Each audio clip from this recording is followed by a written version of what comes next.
Hi, this is Amberlee with Pet Store Direct Sharpening and Services Center. We are speaking today about how to take care of your blades and what not to do and kind of what to do. We hope to keep you sharp longer. We hope to keep your clippers working longer. I have the Opal from Heiniger in my hand currently. This is a great clipper. It's one of our newer clippers that are out. Basically, the beginning of your clipper care and even your blade care is you never want to force anything down into your clipper.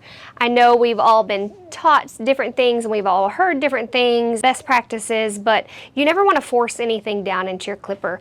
This includes several sprays here. You never want to spray anything at your clipper. That's not saying you shouldn't use these products, but what I am saying is when you are wanting to utilize one of these products, what you are actually going to do is take your blade off of your clipper. That way your clipper is protected. It's nowhere near any of the sprays. Take your spray, spray it on your table, on your ceramic tile, anything that you use that you set your blade on. That's going to not only keep any kind of alcohols or solvents or even any excess oil from getting inside your clipper, but it's actually going to help to make sure that, I know if you're anything like me, I have a tendency to drop things. So if I'm trying to hold this clipper, because we've been taught hold them to spray downward so it doesn't, I'm gonna drop it. At some point, I'm gonna drop it. That will help you to not drop it. Once you take your blade off, you can set your clipper to the side. You no longer have to have that clipper near the products that you're going to be using. Now, I know you're probably thinking that's going to take a lot of time. That's something new you got to learn.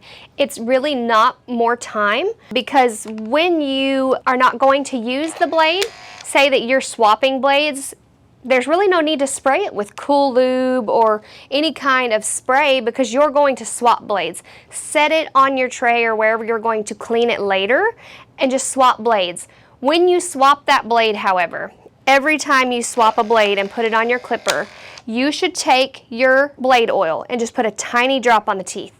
Not a lot. You don't have to squeeze it real hard, one drop. That's going to help cut down on friction, so your blades are going to stay sharp longer. It's going to keep them cool longer for you, so you won't have that constant swapping back and forth. The other thing is that one little drop of oil is going to protect your clipper motors in the long run because they're not having to strain to push that blade unnecessarily. When you get that friction in your blades and they start to get hot, it makes your levers, your blade drives, it wears all those parts out much quicker.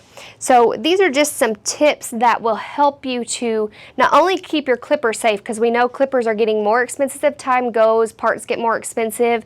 It's going to keep your clipper safe, and it's going to cut down on your sharpening bill over time because your sharpening is going to stay sharp longer. I hope you enjoyed that tip. Be sure to reach out to petstore.direct for any of your sharpening and servicing needs. We are always here to help.